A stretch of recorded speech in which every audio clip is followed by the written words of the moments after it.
अस्सलाम वालेकुम। House Finch, जैसा कि आप अपनी स्क्रीन पर देख रहे हो तो हमारे दाईं तरफ है फीमेल हाउस फिंच जबकि बाईं तरफ है मेल हाउस फिंच। अब हम इन दोनों के अगर रंगों को देखें तो इनमें हमें अच्छा खासा फर्क देखने को मिल जाता है।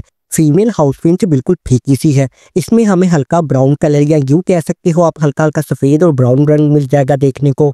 जबकि हम मेल हाउस फिंच को जब देखते हैं तो ये थोड़ा सा रंगीन नजर आता है हमें। इसके सर के ऊपर और सामने इसके चेस्ट के ऊपर हमें रोजी रेड कलर यानी कि लाल रंग देखने को मिल जाता है, पर मेल हाउस फिंच के परों के ऊपर हमें काला रंग देखने को मिल जाता है।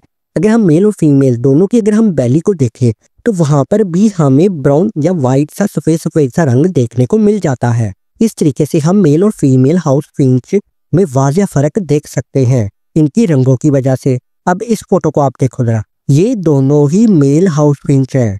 जो दाएं तरफ हमें नजर आ रहा है इसके सर के ऊपर हमें पीला सा रंग मिलता है, इसकी दुम के ऊपर भी हमें पीला सा रंग मिलता है, लेकिन है तो ये मेल हाउस फिंच। तो ऐसा क्यों है?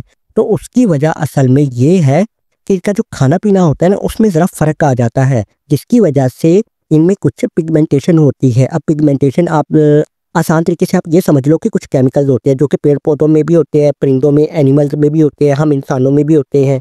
तो इनकी कमी बेशी की वजह से या ज़्यादा होने की वजह से रंग में फ़र्क आ जाता है। या यूँ भी हम कह सकते हैं इनके खाने पीने की वजह से इनकी बॉडी में किसी न किसी चीज़ की डेफिशिएंसी हो जाती है, मतलब किसी चीज़ की कमी हो जाती है। तो जिसकी वजह से कुछ मेल हाउस फिंच ऐसे होते हैं जिनका रंग लाल रंग की जगह हमें पीला रंग देखने को मिलता है, उनके सर के ऊपर भी और उनकी टेल यानी कि दुम के ऊपर भी। लेकिन ये दोनों हैं male house finch. Female house finch के साथ ऐसा कुछ नहीं होता, उसका रंग ब्राउन रंग ही रहेगा, उसने फीके ही रहना है। मेल और फीमेल हाउस फिंच का साइज तकरीबन सेम होता है और इनका एवरेज साइज 6 इंच तक हो सकता है। इनका जो विंग स्पैन है, मतलब जब ये अपने पर खोलते हैं ना तो उसका जो फैलाव होता है वो 10 इंच तक हो सकता है और इनका बॉडी का वजन 27 ग्राम तक हो सकता है। इनका एवरेज लाइफ स्पैन 8 से 11 साल तक का हो सकता है। अब ये है हाउस फिंच, लेकिन इसके अलावा एक पर्पल फिंच भी होता है जिस पर पहले मैं एक वीडियो बना चुका हूँ। लेकिन इसको हाउस फिंच क्यों कहते हैं, यानी कि इसके नाम का मतलब क्या है? तो भाई देखो, फिंच ये तो एक परिंदों की किस्म है असल में। हाउस ये क्यों बोला जाता है? तो असल बात ये है कि ये परिंदा हाउस फिंच ज्यादातर अपने घोंसले ऐसी जगहों पर बनाते हैं जो कि मैन मेड स्ट्रक्चर्स होते हैं। अब इसका मतलब ये है, आसान तरीके से अगर मैं बताऊं तो कुछ ऐसी इमारतें होती हैं जो कि इंसानों ने तो बनाई होती हैं लेकिन वो वीरान पड़ी रहती हैं, वहां पर कोई आता जाता नहीं है या वो फिर टूट फूट जाती हैं। तो जिसकी वजह से ये परिंदे क्या करते हैं कि अपना घोंसला ऐसी इमारतों में, मतलब मैन मेड स्ट्रक्चर्स में अपने घोंसले बनाते हैं और वहां पर ये परिंदे रहना शुरू कर देते हैं। तो इसलिए इस परिंदे को हाउस फिंच कहा जाता है।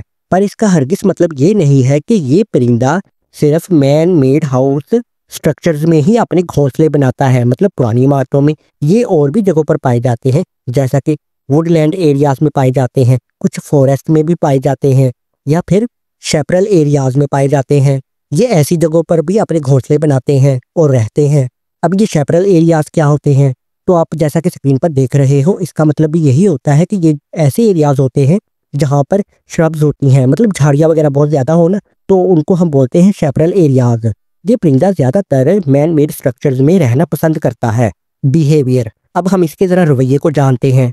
ये परिंदा डाययूरिनल है, मतलब ये दिन के वक्त एक्टिव होता है और रात के वक्त रेस्ट करते हैं। ये ग्रुप में रहना पसंद करते हैं जिसको हम फ्लॉक्स बोलते हैं। हमेशा ये ग्रुप में रहते हैं, ग्रुप में खाते पीते हैं और ये मोनोगैमस होता है। मोनोगैमस का मतलब ये है कि जो मेल हाउस फिंच होगा वो अपनी सारी जिंदगी फीमेल हाउस फिंच के साथ ही गुजारेगा, यानी कि एक ही फीमेल हाउस फिंच के साथ किसी और दूसरी फीमेल हाउस फिंच के साथ ये नहीं पेयर बनाएगा। तो इसको हम बोलते हैं कि ये मोनोगैमस बर्ड है। तो कुल मिलाकर ये घुल मिलकर रहना पसंद करते हैं और एक दूसरे का ख्याल रखने वाले होते हैं ये परिंदे। अब वो किस तरीके से, तो वो आपको अभी पता चल जाएगा। ब्रीडिंग, इनका ब्रीडिंग सीजन होता है मार्च से लेकर अगस्त तक। फीमेल हाउस फिंच ने 2 से 6 अंडे देने होते हैं और इन अंडों का इनक्यूबेशन पीरियड टाइम होता है 12 से 14 दिन का। लेकिन जब फीमेल ने अंडे देने होते हैं, ये उससे पहले क्या करते हैं, मेल और फीमेल मिलकर घोंसला तैयार करते हैं जिसमें इन्होंने अंडे देने हो। और ये अपने घोंसले को जमीन से ज्यादा ऊंचाई पर नहीं बनाते, ये सिर्फ 1-2 मीटर की ऊंचाई पर ही अपना घोंसला बनाते हैं जो कि कप शेप का होता है। तो उसमें ये अपने अंडे देते हैं और फीमेल के अंडे देने से पहले इस दौरान मेल क्या करता है कि वो फीमेल को भी खाना खिलाता है। तो जब छोटे चूजे निकल आते हैं तो मेल फीमेल मिलकर उनकी केयर करते हैं, यानी दोनों मिलकर उन चूजों को खाना खिलाते हैं।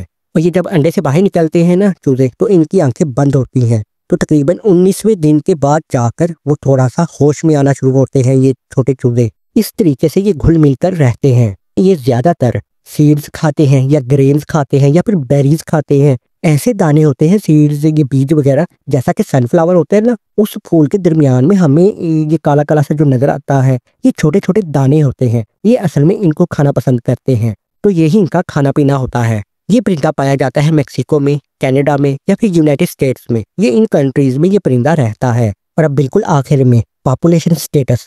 जैसा कि ये परिंदा जरा थोड़ा सा नाजुक मिजाज है, तो जिसकी वजह से कुछ पैरासाइट्स होते हैं, या यूं भी हम कह सकते हैं कि कुछ जरासीम्स होते हैं जिसकी वजह से ये इन्फेक्टेड हो जाता है। तो जाहिर है फिर ऐसे परिंदों की डेथ भी हो जाती है, मतलब बीमार हो जाते हैं। तो इस तरीके से तो इनको खतरा हो सकता है, लेकिन कोई मेजर थ्रेट्स इनकी पॉपुलेशन को कोई भी नहीं है इस वक्त। इनकी पॉपुलेशन अभी भी बेहतर है। तो खैर, अगर आप पर्पल हाउस फिंच पर वीडियो देखना चाहते हो तो वो आपको मेरे चैनल पर मिल जाएगी। तो अगर आपको ये परिंदा अच्छा लगा है तो आप वीडियो को लाइक भी कर सकते हो और चैनल को सब्सक्राइब भी कर सकते हो। तो मिलते हैं नेक्स्ट वीडियो में, तब तक के लिए अल्लाह हाफिज।